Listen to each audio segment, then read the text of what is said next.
I can't believe how good this slop you make tastes. It's been 3 weeks and I'm still not tired of it.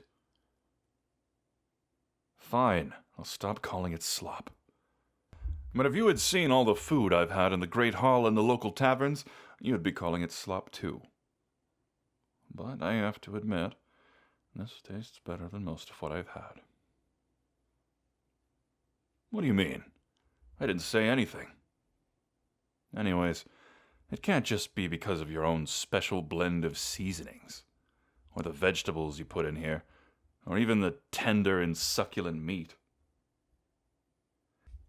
If you said that in front of the head cook, he'd stick you like a prized pig. And it's Sir Roland, Herbalist. Don't forget your place nor mine. Right. And I won't forget that I'm the guest and you're the host who has been so graciously tending to my wounds and feeding my hungry belly.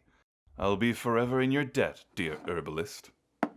And now, if you don't mind, I am ready for bed, so if you could pull the blanket up, I'd really appreciate it.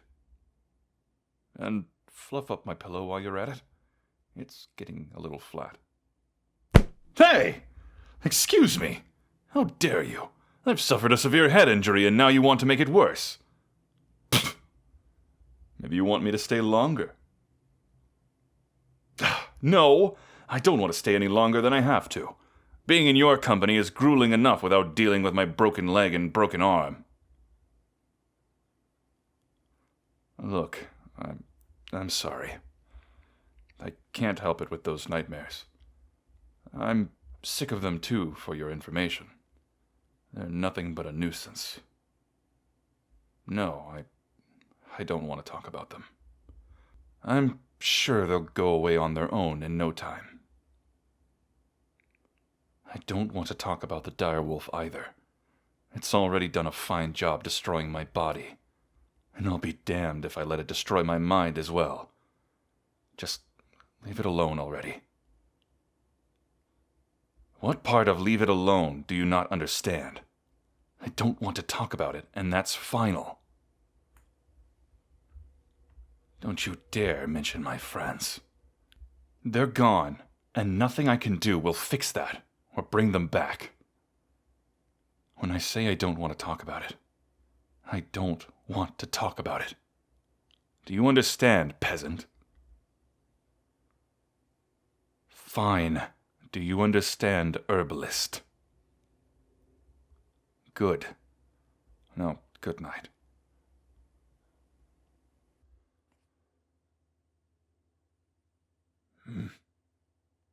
No. No. No. This can't be happening. I can't do anything. No. No. Don't touch them. Get away from them. I'll kill you. I'll kill you. Ah.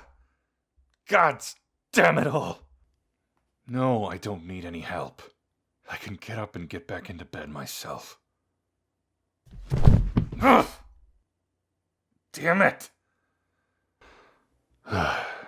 Yes, I know a knight isn't supposed to swear, but I think the gods will give me a little exception in this case. Don't sit there gawking. Just help me up already.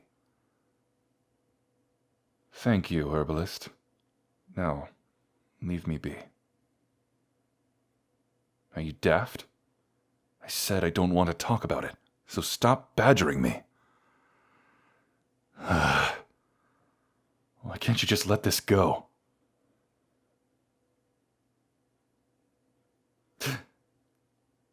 Come on. It's not going to do anything. Talking about it won't help.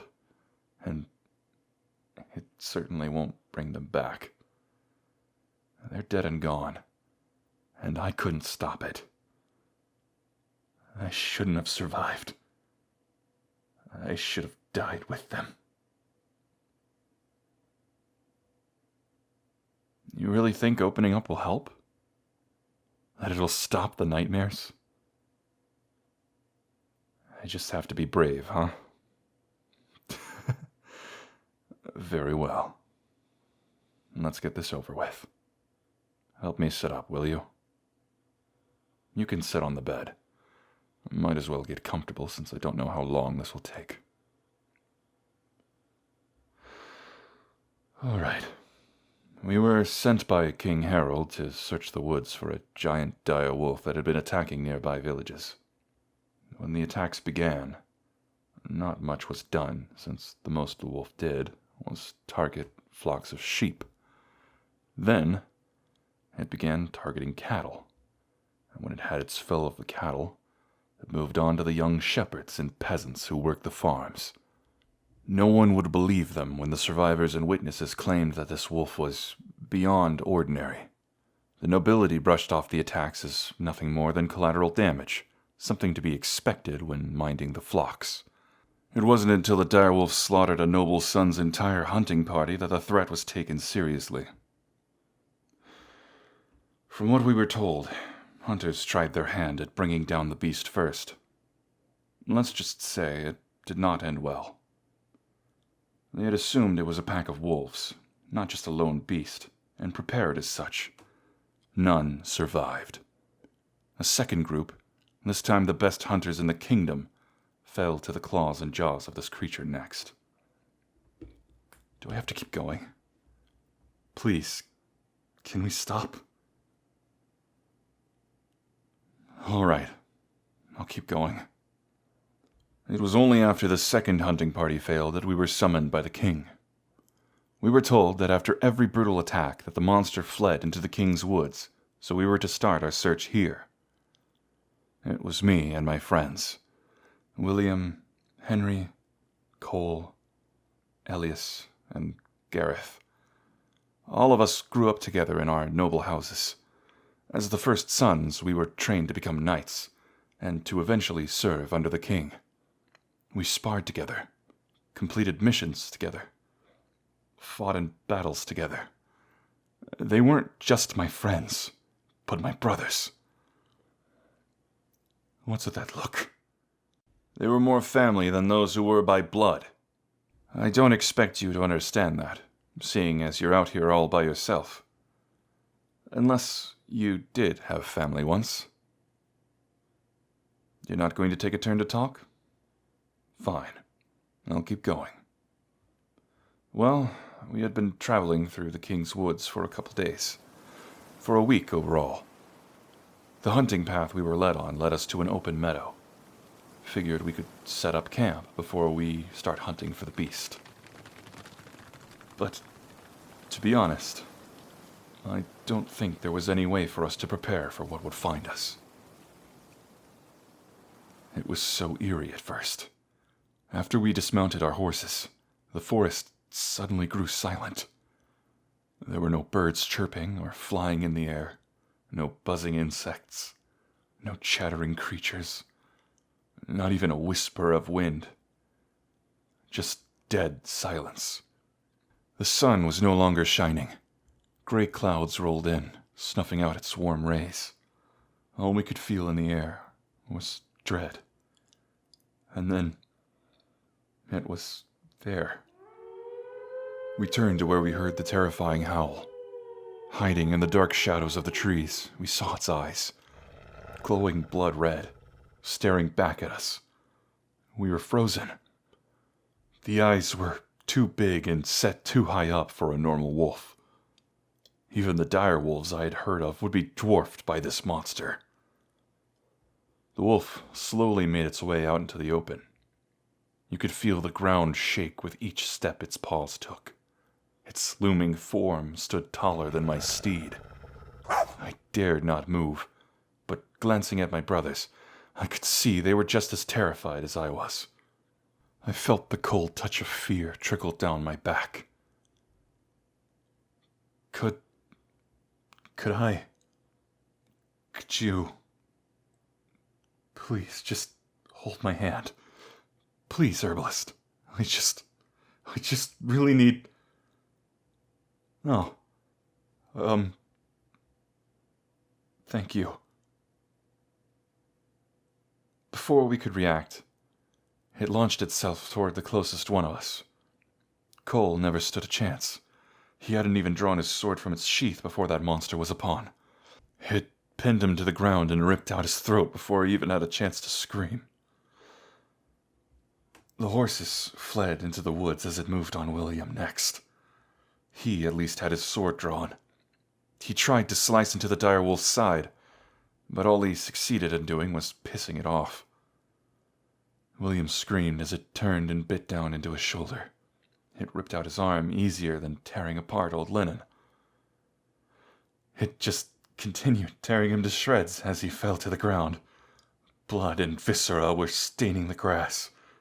Elias tried to help him by cutting into the beast's hindquarters, but nothing distracted it from killing William. It was almost as if it couldn't feel the pain of its wounds. Then it came for me. I tried to land a blow into its chest, but I stumbled and fell forward.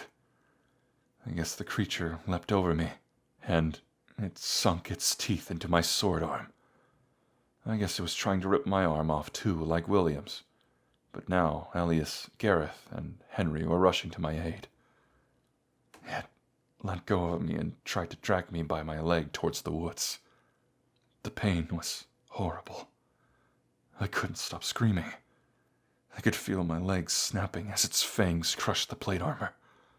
Gods, it hurt so much. It must have lost interest in me, since it then gripped my leg tighter and flung me into the air. I must have collided with a nearby tree. My head crashed into the trunk, and I lost consciousness. I don't know how long I was out. It must have been a few hours, for when I came to, everyone was dead. My friends lay scattered across the meadow, their bodies broken and shredded, and the poor squires fared no better. They were just kids. Most were no older than 15, and they suffered the same terrible fate as my friends. I should have protected them. I should have been stronger against that monster.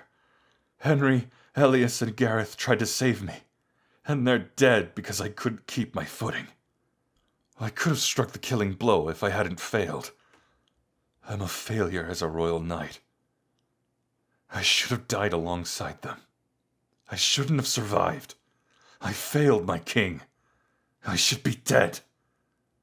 Stop? Stop what? You know I'm not wrong. I failed my duty. As a royal knight, as a protector of the kingdom, as a servant to King Harold. Oh, really? That's the reason I survived? Well, you little ray of sunshine, tell me exactly why I'm still sitting here breathing and healing while the others are decaying in that godforsaken meadow. Avenge them. With what and how exactly, Herbalist? That thing took down 6 knights clad in armor and armed with swords with ease. We didn't stand a chance. And what right do you have telling me I have to go after the beast? Because it's what you would do. Oh, really? As far as I know, you've been living alone in the King's Woods, illegally, I might add, for God knows how long by yourself. What makes you think you even understand how I feel? You had a mother. She was all you had until someone took her away from you. She sacrificed so you could live, and every day you've been working towards avenging her and honoring her memory. You practiced what she taught you about herbalism, hunting and surviving after escaping the King's Woods to hide. I'm sorry, Herbalist. It was wrong for me to lash out like that and assume I knew better. Especially when you've been such a kind and generous host. You've fed me, healed me, and comforted me when I didn't deserve it. I'm ashamed of how I've behaved. This is not how a royal knight should be. I I hope you can forgive me for how I've acted. How can you be so kind? After all I've done, I've been so condescending and mean. How could I deserve your kindness? By going to bed and actually resting. Well then, I shall do as I'm told as your patient and go back to sleep. Herbalist. Nothing. Never mind. Good night. Well, look who finally shows up. Where have you been all day? Of course I got your note. I'm surprised you can actually read and write. I mean, you're a peasant after all, so you can't blame me for assuming. All your note says is, please don't be worried. I'll be gone for most of the day, but I will return in the afternoon. I've left food and additional poultices to change for your old ones. How do I respond to that? Waking up from our little talk last night to seeing your bed empty. It scared me half to death. What could be so important that you left your patient unattended for hours on end? I could have developed a fever. I could have fallen and broken my bones again. That seems pretty negligent for a heal. Those aren't. It can't be. You found them all. How did you get them? I ran here completely delirious with no memory on how to get back to where I came from. You couldn't have known where it happened. Oh, of course. You've lived here for 5 years. You'd know the whole forest like the back of your hand. Thank you. Thank you so much, Herbalist.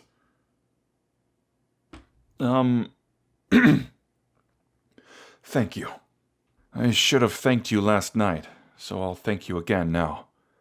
You've given me a great gift, and I don't know how I could ever repay you. You would do that for me too.